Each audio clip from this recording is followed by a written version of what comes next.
ಮೊದಲು ಅಳೋದನ್ನ ನಿಲ್ಸು. ನನಗೇನು ಆಗಿಲ್ವಲ್ಲ, ಯಾಕೆ ಅಳ್ತಾ ಇದೆಯಾ?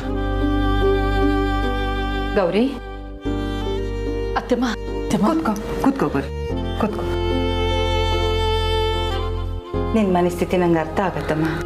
ಆದರೆ ಅಳ್ತಾ ಕೂರೋದ್ರಲ್ಲಿ ಏನು ಅರ್ಥ ಇರುತ್ತೆ ಹೇಳು? ಇಲ್ಲ ಅತ್ತೆಮ್ಮ, ನಾನು ಮನೆಗೆ ಬಂದಾಗಿಂದ ಒಂದಲ್ಲ ಒಂದು ಸಮಸ್ಯೆ ಎದುರಾಯ್ತಾನೆ ಐತೆ. ಯಾಕೋ ನನ್ನ ಅದೃಷ್ಟನೇ ಸರಿಗಿಲ್ಲ ಅತ್ತೆಮ್ಮ. ಛೇ, ಹಾಗ್ಯಾಕೆ ಹೇಳ್ತೀಯ ಗೌರಿ? ನಾನು ಸುಮ್ಕೆ ಹೇಳ್ತಾ ಇಲ್ಲ ಅತ್ತೆಮ್ಮ. ಗುರುಗಳು ಹೇಳಿದ್ದನ್ನ ಹೊಸಿ ಗೆಪ್ತಿ ಮಾಡ್ಕೇಳಿ. ಅವ್ರು ಹೇಳಿದ್ದು ದಿಟನಯ. ಈ ಮನೇಲಿ ಯಾರಿಗೂ ಕಂಟಕಕ್ಕಾದತೆ ಅಂತ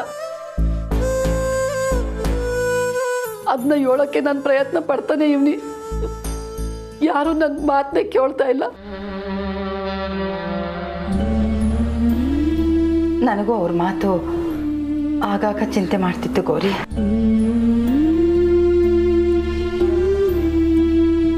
ಗೌರಿ, ನೀನೇನು ತಲೆ ಕೆಡಿಸ್ಕೋಬೇಡ. ನಾನು ಇವತ್ತೇ ಹೋಗಿ ಗುರುಗಳನ್ನ ಭೇಟಿ ಮಾಡ್ಕೊಂಡು ಬರ್ತೀನಿ.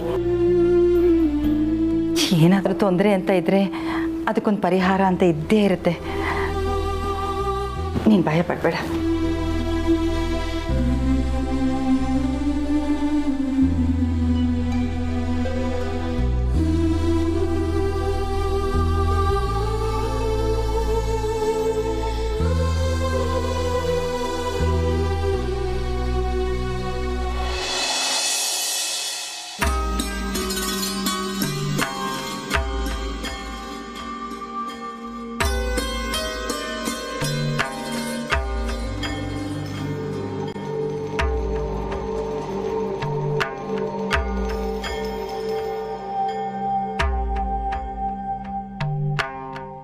ನಮಸ್ಕಾರ ಗುರುಗಳೇ.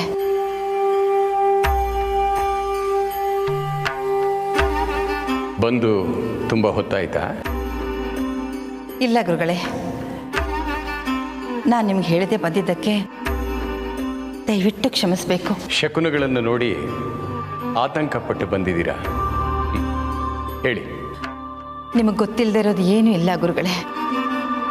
ದಯಾಭಿಕ್ಷೆ ಕೇಳ್ಕೊಂಡು ಬಂದಿದ್ದೀನಿ. 18 ವರ್ಷ ನನ್ನ ಮೊಮ್ಮಗಳಿಗೋಸ್ಕರ ಕಾತಿದ್ದೀನಿ. ಸತತವಾಗಿ ನಿಮ್ಮ ಹತ್ರ ಅವಳ ಬಗ್ಗೆ ಕೇಳಿ ಪರಿಹಾರಗಳನ್ನ ಮಾಡಿ ಕೊನೆಗೆ ಅವಳ ಮನೆಗೆ ಬಂದಿದ್ದಾಳೆ. ಆದರೆ ಈಗ ಮೊಮ್ಮಗಳು ಬಂದ ಮೇಲೆ ನೆಮ್ಮದಿನೇ ಸಿಗ್ತಾ ಇಲ್ಲ ಅನ್ನೋ ಚಿಂತೆ ನಿಮ್ಮನ್ನು ಕಾಡ್ತಾ ಇದೆ ಅಲ್ವಾ ಅನ್ನಪೂರ್ಣಮ್ಮ? ಹೌದು ಗುರುಗಳೇ, ನನಗಾಗ್ಲಿ ನನ್ನ ಸೊಸೆಗಾಗ್ಲಿ ಯಾರಿಗೂ ನೆಮ್ಮದಿ ಇಲ್ಲ. ನೀವು ನವಗ್ರಹ ಪೂಜೆ ದಿನ ಹೇಳಿದಾಗ್ಲೇನೆ ಮನೇಲಿ ಶಾಂತಿ ಇಲ್ಲ. ಒಬ್ಬರಲ್ಲ ಇನ್ನೊಬ್ಬರಿಗೆ ಜೀವಾಪಾಯ ಎದುರಾಗ್ತಾನೆ ಇದೆ. ಈಗಂತೂ ದಿನಗಳನ್ನ ಭಯದಲ್ಲೇ ನೂಕೋ ಹಾಗಾಗಿದೆ. ಸಮಸ್ಯೆ ಹೇಳಿರೋ ನೀವು ಪರಿಹಾರನೂ ಹೇಳ್ತೀರಾ ಅಂತ ನಂಬಿಕೆಯಿಂದ ನಾನು ನಿಮ್ಮ ಹತ್ರ ಬಂದಿದ್ದೀನಿ. ಎಲ್ಲ ವಿಧಿಲಿಖಿತ ಅನ್ನೋದನ್ನ ಚೆನ್ನಾಗಿ ಅರ್ಥವ್ರು ನೀವು. ಈಗ ನಾನು ಹೇಳೋದ್ರಿಂದ ಯಾವ ಬದಲಾವಣೆನೂ ಆಗೋದಿಲ್ಲಮ್ಮ. ಆದರೆ ನೀವು ಧೈರ್ಯ ಕೊಡ್ಬೋದಲ್ಲ ಗುರುಗಳೇ? ದಯವಿಟ್ಟು ನಾವೀಗ ಏನು ಮಾಡಬೇಕು ಅಂತ ಹೇಳಿ. ಶಕುನಗಳ ಅಶಾಂತಿಗೆ ಶುಭ ಕಾರ್ಯವೇ ದಾರಿ. ಆದಷ್ಟು ಬೇಗ ಮನೆಯಲ್ಲಿ ಒಂದು ಶುಭ ಕಾರ್ಯ ನಡೀಲಿ. ಈಗ ಕವಿದಿರೋ ಮೋಡ ತಾನಾಗೇ ಕರಗುತ್ತೆ.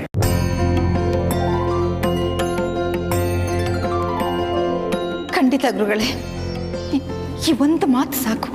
ಆದಷ್ಟು ಬೇಗ ಶುಭ ಕಾರ್ಯಕ್ಕೆ ಸಿದ್ಧತೆ ಮಾಡ್ಕೋತೀನಿ. ಬರ್ತೀನಿ ಗುರುಗಳೇ. ಹೋಗಿ ಬನ್ನಿ, ಒಳ್ಳೆಯದಾಗಲಿ.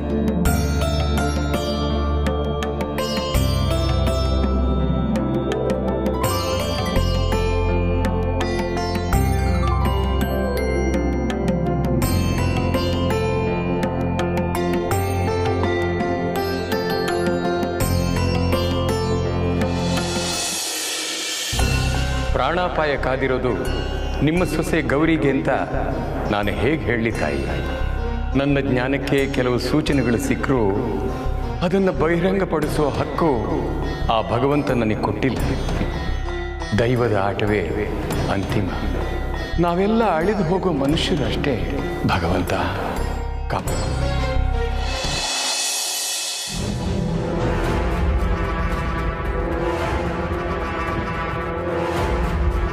ರಮೇಶ್ ಚಂದ್ರು ಪ್ಲೀಸ್ ಕಿಟಕಿ ಓಪನ್ ಮಾಡಿ ರಮೇಶ್. ಎಷ್ಟೊತ್ತು ರಮೇಶ್? ಇಲ್ಲ ಚಂದ್ರು, ಕಿಟಕಿ ಓಪನ್ ಆಗ್ತಿಲ್ಲ. ಆಟ ಆಡ್ಬೇಡಪ್ಪ ನೀನು.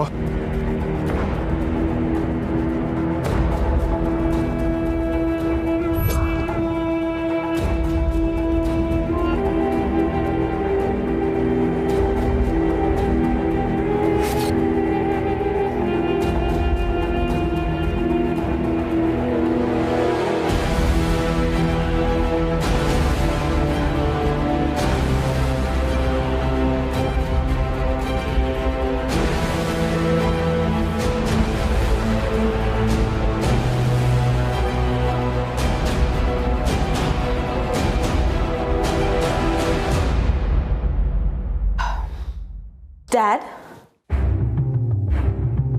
ಒಬ್ಬರೇ ಕೂತಿದ್ದೀರಲ್ಲ, ಹೆಲ್ಪ್ ಬೇಕಿದ್ರೆ ನಮ್ಗೆ ಯಾರಾದರೂ ಕರೆಯೋದಲ್ವಾ? No Anika, I am fine. No dad, you don't look fine. ನೋಡಿ, ಅದನ್ನ ತಿನ್ನೋಕೆ ಎಷ್ಟು ಕಷ್ಟಪಡ್ತಿದ್ದೀರಾ. ನಾನು ಮತ್ತು ಮಾಮ್ ಗೆಸ್ಟ್ ರೂಮಲ್ಲಿ ಇರುವಾಗ ಆಗಿದೆ.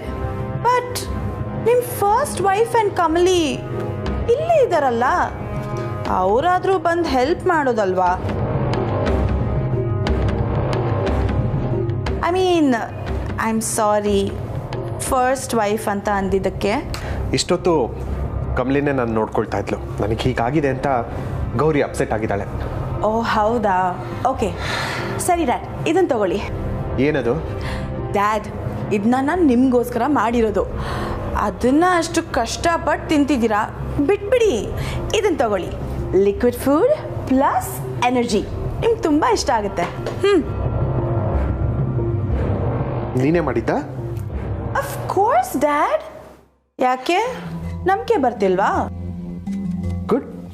ನೀನು ಕಿಚನ್ ಕಡೆ ಹೋಗ್ತಾ ಇದೆಯಲ್ಲ. ಡ್ಯಾಡ್, ಹಾಗೆಲ್ಲ ಹೇಳಬೇಡಿ. ನನ್ನ ಬಗ್ಗೆ ಇನ್ನೂ ಜಾಸ್ತಿ ವಿಷಯ ನಿಮ್ಗೆ ಗೊತ್ತಿಲ್ಲ.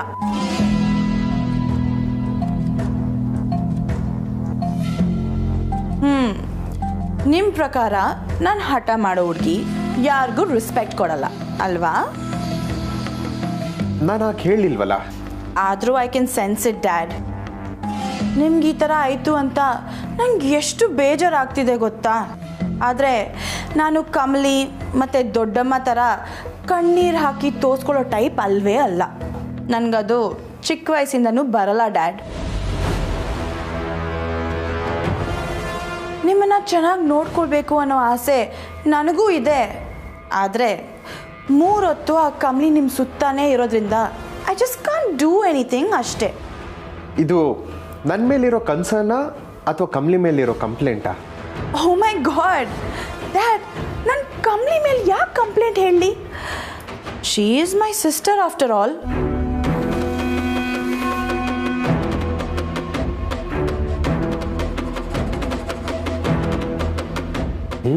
It's good. ಸೂಪ್ ಚೆನ್ನಾಗಿದೆ. ಗುಡ್ ಡ್ಯಾಡ್, ಆನೆಸ್ಟ್ ಆಗಿ ಒಂದು ವಿಷಯ ಹೇಳ್ತೀನಿ. ಮನೆಯವರೆಲ್ರಿಗೂ ಕಮಲಿ ಮತ್ತು ರಿಷಿ ಲವ್ ಸ್ಟೋರಿ ಬಗ್ಗೆ ಗೊತ್ತಿದೆ. Rishi is a very good friend of main. ಅವನಿಗೂ ಕಮಲಿನ ಸದ್ಯದಲ್ಲೇ ಮದುವೆ ಆಗೋ ಉದ್ದೇಶ ಇದೆ ಅಂತಲೂ ನಂಗೆ ಗೊತ್ತು. ನಿಮಗೂ ಅದೇ ಥರ ಪ್ಲ್ಯಾನ್ಸ್ ಇದ್ದರೆ ಅದನ್ನು ನೀವು ಮುಂದುವರಿಸಿ ಡ್ಯಾಡ್. ನಾನೇನೋ ಅನ್ಕೋತೀನಿ, ನನಗೆ ಬೇಜಾರಾಗುತ್ತೆ ಅಂತ ಅನ್ಕೋಬೇಡಿ. ನಾನಂತೂ ಬೇಜಾರು ಮಾಡ್ಕೊಳ್ಳಲ್ಲ, ಸೀರಿಯಸ್ಲಿ. ಆದರೆ ನಿನ್ನ ಮಾತಲ್ಲಿ ನಂಬಿಕೆ ಬರ್ತಾ ಇಲ್ವಲ್ಲ ಅನಿಕಾ? ವಾಟ್? ನಂಬಿಕೆ ಬರ್ತಿಲ್ವಾ? ನಂಬಿಕೆ ಬರೋಕ್ಕೆ ನಾನೇನು ಮಾಡಲಿ ಡ್ಯಾಡ್? ಐ ಡೋಂಟ್ ನೋ, ಯಾಕೋ ನಂಬಿಕೆ ಬರಲ್ಲ ಅನ್ಸುತ್ತೆ. ಅದೇ ಯಾಕೆ ಡ್ಯಾಡ್? ಬಿಕಾಸ್ ನನ್ನ ಮತ್ತೆ ರಮೇಶ್ ಮೇಲೆ ಯಾರು ಅಟ್ಯಾಕ್ ಮಾಡಿಸಿದ್ದಾರೆ ಅಂತ ನನ್ಗೆ ಗೊತ್ತು.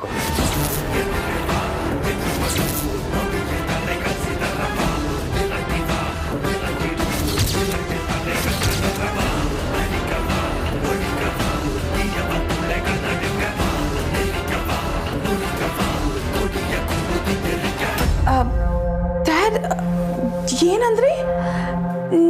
ಮತ್ತೆ ರಮೇಶ್ ಅಂಕಲ್ ಮೇಲೆ ಅಟ್ಯಾಕ್ ಮಾಡಿರೋರು ಯಾರು ಅಂತ ನಿಮ್ಗೆ ಗೊತ್ತಾ? ಎಸ್ ಅನಿಕಾ,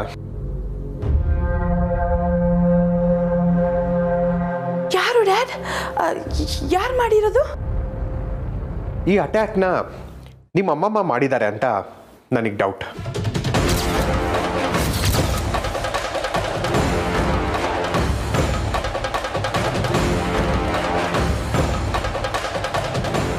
ಮೈ ಗಾಡ್, ಎಲ್ಲಿ ನನ್ನ ಹೆಸರು ಹೇಳ್ತಾರೋ ಅಂತ ಗಾಬರಿ ಆಗಿತ್ತು. ಆ್ಯಂಡ್ ಗ್ರ್ಯಾಜುಯಲಿ ಆ ಡೌಟ್ ಸ್ಟ್ರಾಂಗ್ ಆಗ್ತಾ ಇದೆ. ವಾಟ್? ಅಮ್ಮಮ್ಮನ ಯಾಕೆ ಹಾಗೆ ಕಾಣಿಸ್ತಿದೆ ಡ್ಯಾಡ್? ಯಾಕಂದ್ರೆ ಈಗಲೂ ನಾವಿಬ್ರು ಮಾತಾಡ್ತಾ ಇರೋದನ್ನ ಕದ್ದು ಮುಚ್ಚಿ ಕೇಳಿಸ್ಕೊಳ್ತಾ ಇದ್ದಾರಲ್ಲ, ಅದಕ್ಕೆ.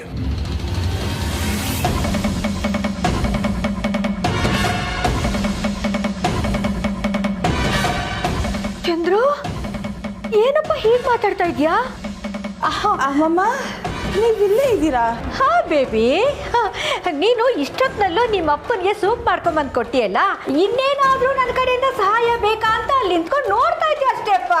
ಅಯ್ಯೋ, ಅದಕ್ಕೆ ಯಾಕೆ ಕಳ್ಳಿ ಥರ ನಿಂತ್ಕೊಂಡು ನೋಡಬೇಕಾಗಿತ್ತು? ಇಷ್ಟು ವರ್ಷ ನನ್ನ ಹೆಂಡತಿ ಮತ್ತೆ ಮಗಳಿಂದ ದೂರ ಇಟ್ಟಿದ್ದು ನಿಮ್ಮಿಂದ ನಾನು ಏನು ಎಕ್ಸ್ಪೆಕ್ಟ್ ಮಾಡ್ಬೋದು ಅತ್ತೆ? ಚಂದ್ರು, ಏನಪ್ಪ ನೀನಿನ್ನೂ ಹಳೇದನ್ನ ಮನಸ್ಸಲ್ಲಿ ಇಟ್ಕೊಂಡು ನನ್ನನ್ನು ಈ ರೀತಿ ಟ್ರೀಟ್ ಮಾಡ್ತಿದ್ಯಾ? ನಾನು ಯಾಕಪ್ಪ ಸುಳ್ಳು ಹೇಳಿ? ಗೌರಿ ಕಂಡ್ರೆ ಸಣ್ಣದಾಗಿ ಕೋಪ ಏನೋ ಇದೆ, ಒಪ್ಕೋತೀನಿ. ನನ್ನ ಮಗಳಿಗೆ ಸೌತಿಯಾಗಿ ಬರೋಳ್ನ ಯಾವ ಅಮ್ಮ ತಾನೇ ಒಪ್ಕೋತಾಳೆ ಹೇಳಪ್ಪ? ಫಾರ್ ಯುವರ್ ಇನ್ಫಾರ್ಮೇಶನ್, ಮೊದಲು ಬಂದಿದ್ದು ಗೌರಿ ಅತ್ತೆ. ಇರ್ಬೋದು, ಆದರೆ ಜೊತೆಲಿದ್ದವಳು ನನ್ನ ಮಗಳ ಊರ್ಮಿ ತಾನೆ. ಜೊತೆಗಿದ್ದವಳು ಅನ್ನೋದಕ್ಕಿಂತ ಗೌರಿ ದೂರ ಆದ್ಮೇಲೆ ಜೊತೆಗೆ ಬಂದ್ಲು ಅಂತ ಹೇಳಿ. ಅದರಲ್ಲೂ ಗೌರಿ ದೂರ ಆಗೋದಕ್ಕೆ ಕಾರಣ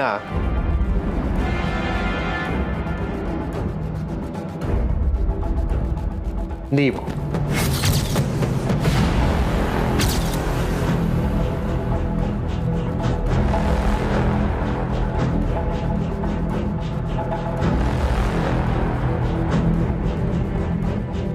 ಚಂದ್ರು, ಏನ್ ಚಂದ್ರು ಹೇಗೆ ಮಾತಾಡ್ತಿದ್ಯಾ ನೀನು? ಅಲ್ಲ, ಯಾವತ್ತೂ ನಡೆದಿರೋದನ್ನ ಮನಸ್ಸಲ್ಲಿ ಇಟ್ಕೊಂಡು ನನ್ನನ್ನು ಈಗಲೂ ಈ ರೀತಿ ಜಡ್ಜ್ ಮಾಡೋದು ಸರಿಯಲ್ಲ ಚಂದ್ರು, ಸರಿಯಲ್ಲ. ಈಗಲೂ ನಿನಗೆ ಸೂಪ್ ಕೊಡೋದಕ್ಕೆ ಹೇಳಿದ್ದು ಬೇಬಿಗೆ ನಾನೇ. ಆ ಕಮಲಿ ಗೌರಿ ಮೇಲೆ ಸಣ್ಣದಾಗಿ ನಾನು ಕೋಪ ಇದೆ ಅನ್ನೋ ಕಾರಣಕ್ಕೆ ಹಳಿಯದ ಮೇಲೆ ಸೇಡ್ ತೀಸ್ಕೊಳ್ಳೋದಕ್ಕಾಗತ್ತಾ? ಅದ್ ಯಾವ ನ್ಯಾಯ ಚಂದ್ರು? ನಿಜವಾಗ್ಲೂ ಹೇಳ್ತೀನಿ, ನಿನ್ ಮೇಲೆ ನನಗೆ ಯಾವ ದ್ವೇಷನೂ ಇಲ್ಲಪ್ಪ. ಬೇಕಾದ್ರೆ ನನ್ನ ಫೋನ್ ಚೆಕ್ ಮಾಡು. ನಿನಗೆ ಹೀಗಾಗ್ತಿರೋ ಟೈಮಲ್ಲಿ ನಾನು ಯಾರ ಹತ್ರ ಏನೂ ಮಾತಾಡಿಲ್ಲ. ಅದು ಅಲ್ಲದೆ ನಿಮ್ಮ ಮೇಲೆ ಯಾರು ಅಟ್ಯಾಕ್ ಮಾಡಿದ್ದಾರೆ ಅಂತ ತಿಳ್ಕೊಳ್ಳೋದಕ್ಕೆ ಪ್ರೈವೇಟ್ ಡಿಟೆಕ್ಟಿವ್ನ ಹೈಯರ್ ಮಾಡ್ಬೋದಾ ಅಂತ ನಾನು ಎಷ್ಟೆಲ್ಲ ಸರ್ಚ್ ಮಾಡಿದ್ದೀನಿ ಗೊತ್ತಾ ಚಂದ್ರು? ಓಹ್ ಪ್ಲೀಸ್, ಅಂತ ಕೆಲಸ ಏನು ಮಾಡಬೇಡಿ. ಇಲ್ಲ ಇಲ್ಲ, ಆಮೇಲೆ ನಿನ್ನ ಹತ್ರ ಮಾತಾಡದೆ ನಾನು ಇದನ್ನೆಲ್ಲ ಮಾಡೋದು ಬೇಡ ಅಂತ ಸುಮ್ಮನೆ ಆಗೋದೆ. ನೀನು ನೋಡಿದ್ರೆ ನನ್ನ ಮೇಲೆ ಅನುಮಾನ ಪಡ್ತಿದ್ಯಲ್ಲ ಚಂದ್ರು. ಸರಿ, ವಾಟ್ ಎವರ್ ಅತ್ತೆ, ನನಗೆ ನಿಮ್ಮ ಜೊತೆ ಹೆಚ್ಚಾಗಿ ಮಾತಾಡೋದಕ್ಕೆ ಇಷ್ಟ ಇಲ್ಲ. ಮಾಡಿಲ್ಲ ಅಂದರೆ ಸಂತೋಷ, ಮಾಡಿದ್ದೀರಾ ಅಂತ ಏನಾದರೂ ಗೊತ್ತಾದರೆ ಪಟ್ಟಿ ಸಮೇತ ಅನುಭವಿಸ್ಬೇಕಾಗುತ್ತೆ.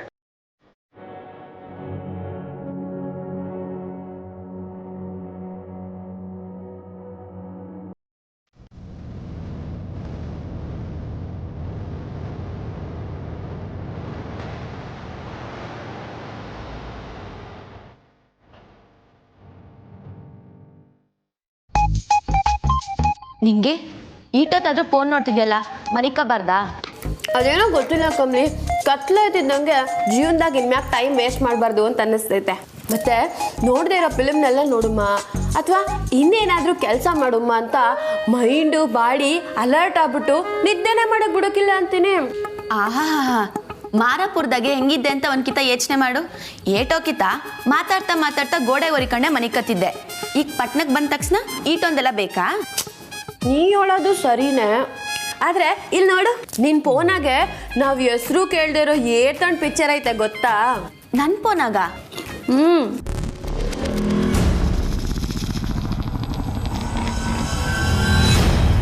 ನಿಂಗೆ ಬಾಲ್ಕನಿ ತವ ಯಾರೋ ಓದಂಗಾಯ್ತು. ಕಮ್ಲಿ ನೀನ್ ನಂಗೆ ಪಿಕ್ಚರ್ ತೋರ್ಸೋಂಗಿದ್ಯಾ? ಇಲ್ಲ ನಿಂಗೆ ದಿಟ್ಟವಾಗ್ಲೂ ಯಾರೋ ಹೋದ್ರು.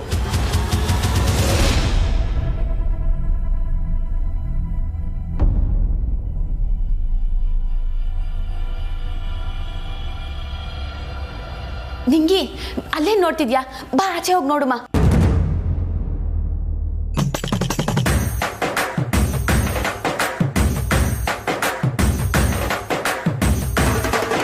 ಕಮ್ಲಿ ನಡಿ. ನಿಂಗಿ ಇದೆಲ್ಲಿಂದ ಬಂತು? ಆತ್ಮರಕ್ಷಣೆಗೋಸ್ಕರ ಒಂದ್ ಚಿಕ್ಕ ಸೆಟಪ್ ನಾ ಮಂಚದ ಕೆಳಗ್ ಮಡಗಿವ್ನಿ. ಇದು ಒಂದ್ ಚಿಕ್ಕ ಸ್ಯಾಂಪಲ್ ಆಟೆಯ. ಬಾ ಹೋಗುಮ.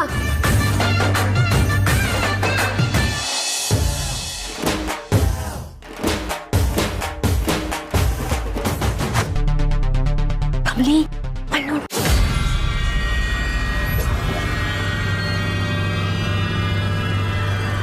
ಭಾರವಿ ಏಯ್ ಏಯ್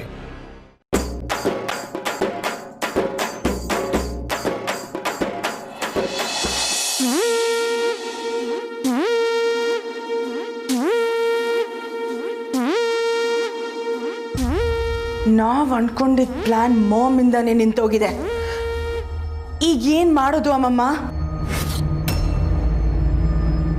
ಆ ರಿಷಿಯಿಂದ ಕಮಲಿನ ಪರ್ಮನೆಂಟ್ ಆಗಿ ದೂರ ಮಾಡಬೇಕು ಅನ್ನೋ ಪ್ಲಾನ್ ಪದೇ ಪದೇ ನನ್ನ ತಲೆಗೆ ಬರ್ತಾ ಇದೆ ಬೇಬಿ.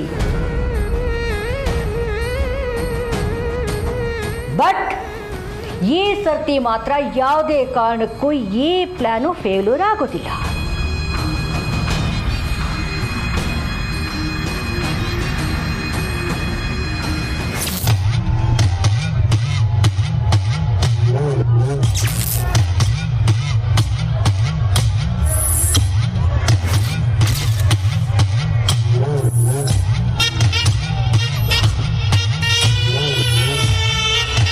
ಇಡೀ ಕರ್ನಾಟಕಕ್ಕೆ ಕರೋನಾ ಕಂಟಕ ತಂದಿದೆ. ಇಂಥ ಸಮಯದಲ್ಲಿ ಎಲ್ಲರೂ ಆತಂಕ ಪಡೋದು ಬಿಟ್ಟು ಜಾಗೃತಿಯಲ್ಲಿರಬೇಕು.